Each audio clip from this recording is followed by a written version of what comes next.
We have this observation we just made about how the center of mass of a system behaves, and so we need to find a way to mathematically express that and hopefully find a pretty easy way to deal with other situations where we have a system where the objects are colliding with each other to be able to behave, to predict the behavior of the individual components of that system and not just the system as a whole. So our observation is that the center of mass of a system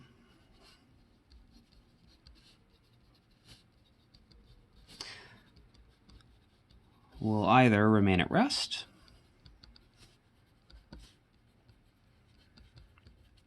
or move at a constant velocity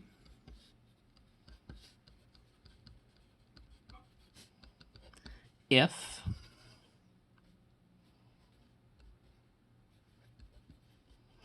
there is no net force acting on the system as a whole. And that part is really important. It's not that the individual parts of the system can't have net forces acting on them. It's that if you add up every single force acting on every single part of the system, that the total forces on the entire system are going to be zero. So if there's no net force acting on the system as a whole, so that's the same as saying that it's following the first law.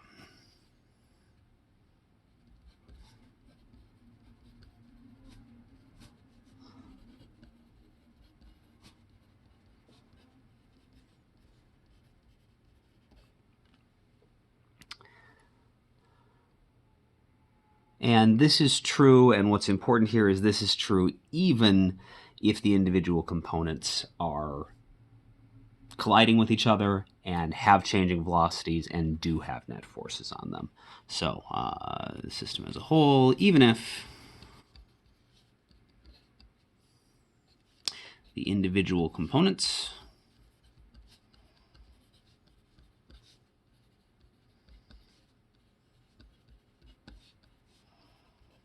are colliding with each other,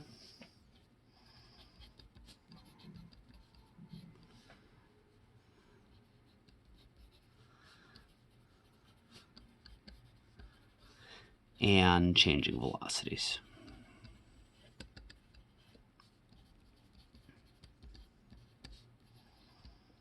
The individual components can change velocities all they want, but if there is no net force acting on the system, then the center of mass itself will have a constant velocity, no matter what the other parts are doing. So to start to make sense out of this, we need to figure out a way to describe not just the position of the center of mass, which we've done, but the velocity of the center of mass. And that shouldn't be too bad. We know that, well, the velocity of anything is just the derivative of its position with respect to time. So if we know the position of the center of mass with respect to time, take the derivative, that should give us the velocity. And so that's just going to be d over dt of our expression for a two-object system in the case of our example. So the center of mass, if we just have two objects, is going to be the mass of the first object times the center of mass of the system is going to be the mass of the first object times the position of the first object, plus the mass of the second object times the position of the second object divided by the total mass of the system, which we've used capital M before as sort of our short notation, but to make sure we can see that everything is connected, I'm actually going to write the mass of the system, just because it makes it easier to remember what all these little masses stand for. Also, we do need this to be positions, and so I don't know if we actually included the little vector signs when we wrote the equation for. before, but in order to get the center of mass calculations to work out, you had to assign either a positive or negative sign as appropriate to the positions because you were treating them as vectors. And so just to make sure our expression is completely correct here, we'll make sure we have little vector signs over there indicating that you would deal with a position of like +2 and -2 differently in this equation. You would have to write one as +2, one as -2. You wouldn't just write down the magnitude of 2. Okay, and so we can distribute this derivative into each part because the derivative of the sum of a plus b is the derivative of a plus the derivative of b. And so that's going to be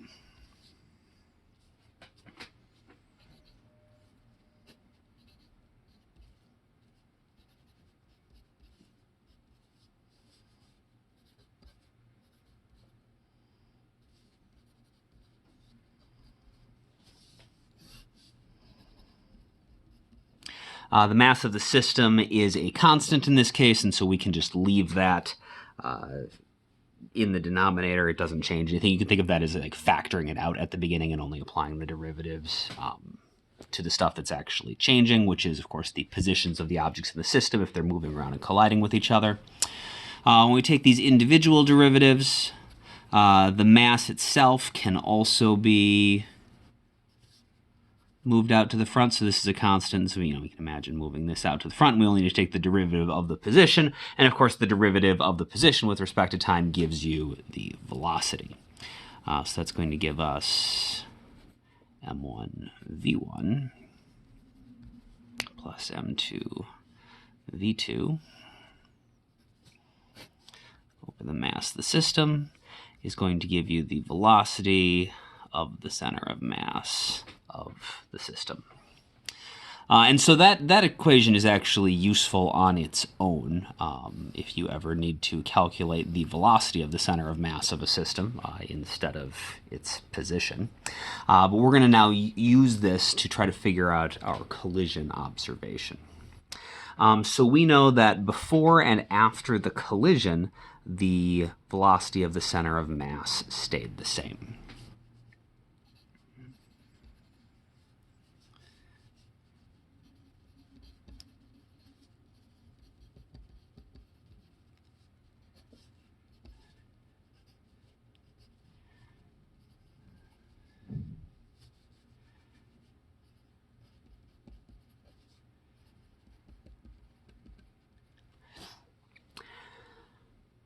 And to make life easy, instead of constantly writing before the collision and after the collision, I'm just going to write that as going forward.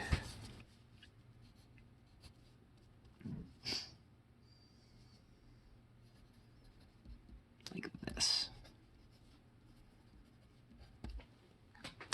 So the initial center of mass of the system is equal to the final center of mass of the system in the conditions we were looking at where there is, despite the objects colliding into each other, no net force acting on the system as a whole. So that means that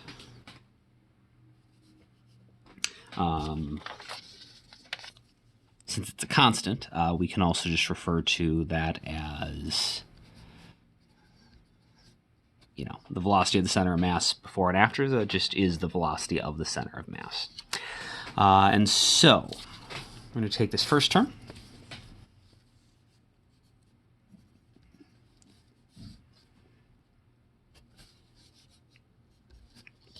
That has to equal the velocity of the center of mass under the initial conditions, and so I'm going to use this expression to write out exactly how we would calculate the velocity of the center of mass in our initial conditions. So that's going to be mass 1 times the velocity of the first object initially plus the second mass times the second velocity initially divided by the mass of the system. And that also has to be equal to the velocity of the center of mass at the end in the final conditions, which we would, again, use this equation, but just use the final velocities instead of the initial velocities.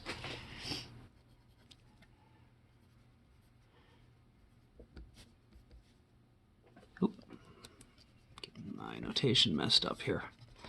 doing the final one here. So this is going to be m1 v1f plus m2 v2f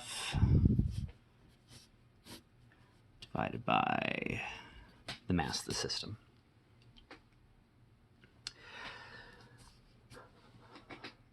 Then the one thing I'm going to do with this is multiply all three terms by the mass of the system. And the reason I'm going to do that is because right now we have the masses and the velocities collected for the most part where they go together. So we've got the initial velocity and the initial mass of the system for both the first and second object. We've got the final velocity and final mass.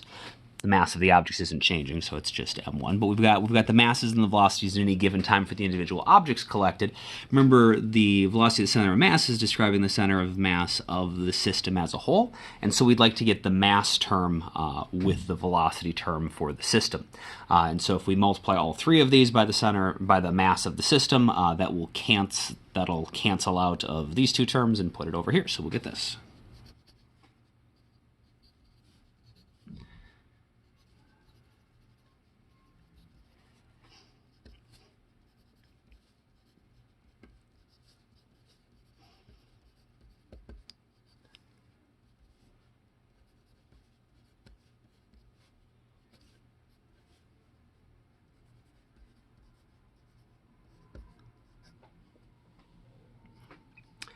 And so we have an expression that looks very similar to something that we've seen before.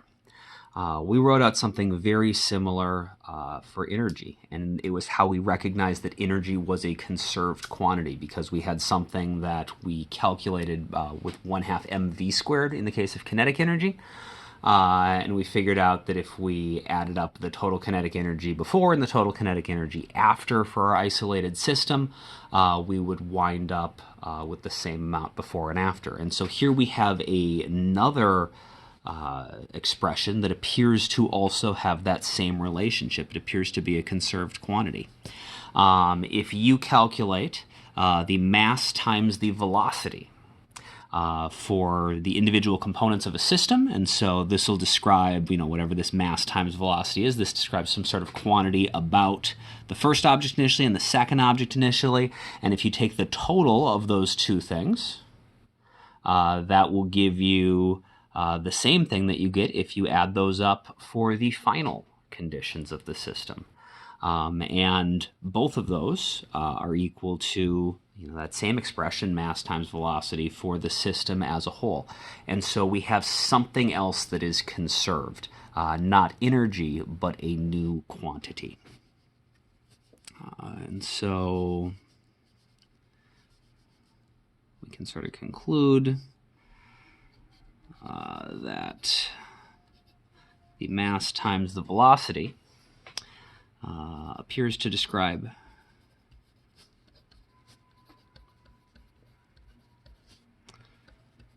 some quantity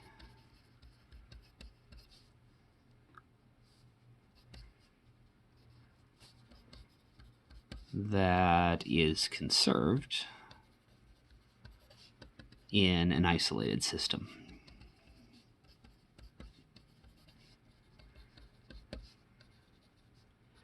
Isolated meaning there's no net external forces acting on it, which is the condition that we need, or a condition that will at least yield our situation that we had where we said the net force acting on the system is 0.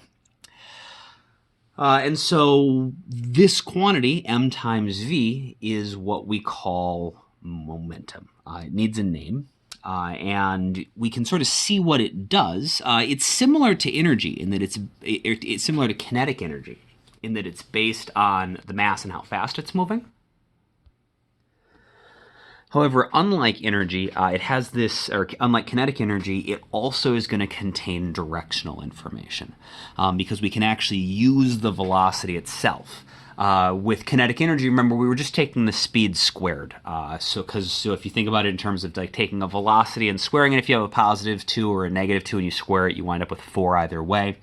Really, now that we know about dot products, what we were actually doing when we calculated the kinetic energy is we were dotting the velocities with themselves, and so we got this scalar product that eliminated any directional information. And so it's something, it's kind of like energy, but it's not energy. It's something else. It's something that's a vector quantity. But it's, it increases as the mass of the system increases. And we know that the mass of the system is part of what tells us how much inertia the system has. So the more mass something has, the harder it is to accelerate the system, the easier time it has staying at the same velocity. And of course, the velocity itself tells us a couple things. One is how fast it's going, and the other is which direction it is going.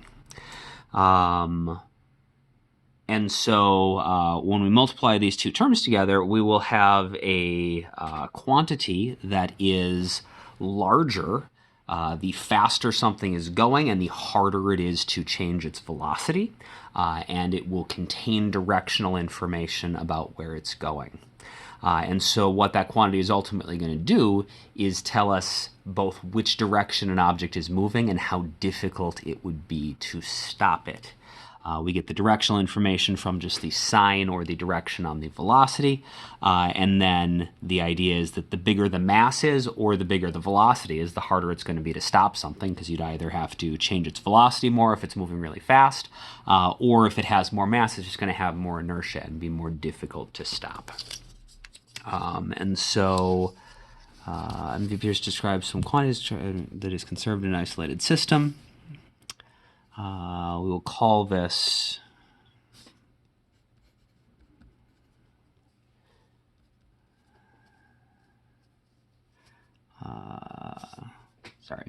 MV Pierce quantity is conserved in an isolated system. This is a vector quantity.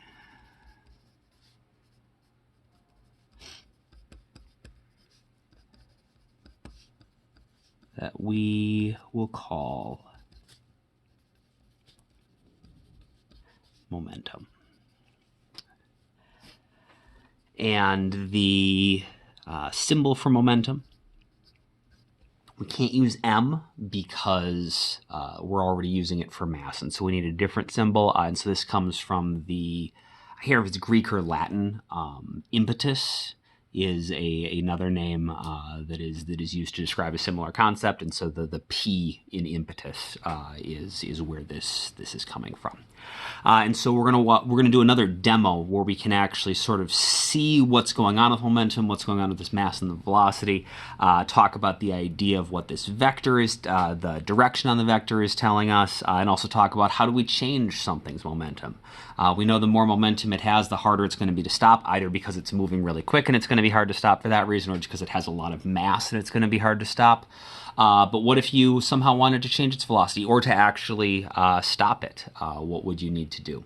And so then after we watch that, or after we do that next demo, then we'll actually formally derive or formally write down our full definition of momentum and talk about how we can start doing some calculations and stuff with it.